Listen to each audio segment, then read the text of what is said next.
C'est en présence de la directrice générale de l'UNESCO et des ministres et vice-ministres de l'éducation chinois qu'était célébré, en marge de la 40e Assemblée générale de l'UNESCO, le 25e anniversaire de la bourse Grande Muraille Chine-UNESCO.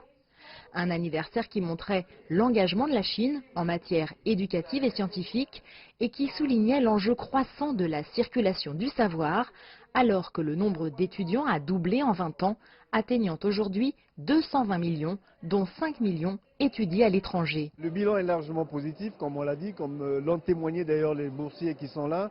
Quand vous voyez la brochure, la publication et le recueil des témoignages de ces jeunes boursiers, ils ont pu, grâce à ces bourses, réaliser une vie professionnelle et peut-être une vie familiale.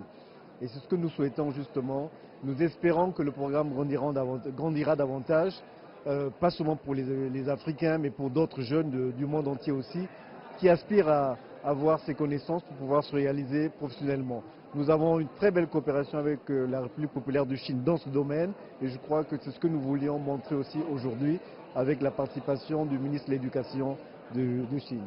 Il y a 25 ans, ils étaient seulement une douzaine d'étudiants d'Asie-Pacifique à bénéficier d'une bourse d'1 an dans des universités chinoises. Un quart de siècle plus tard, ce sont au total quelques 700 étudiants, dont la moitié venus d'Afrique, qui ont suivi le programme Grande Muraille, une étape déterminante dans leur cursus universitaire et dans leur vie personnelle. The fellowship, it changed my life as a person. La bourse a changé ma vie en tant que personne, mais elle a également changé ma vie dans mon développement professionnel.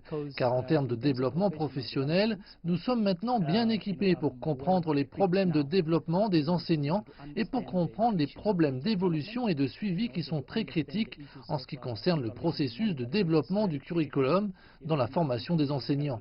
En tant que personne, j'ai maintenant la capacité de comprendre les différences de culture.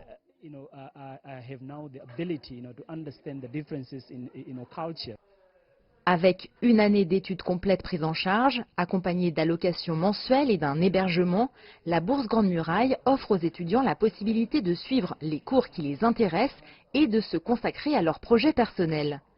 Sonia, mauricienne d'origine chinoise, a pu profiter de son séjour à Hangzhou pour redécouvrir ses racines chinoises et même s'initier au Tahiti, tout en enrichissant notablement son CV.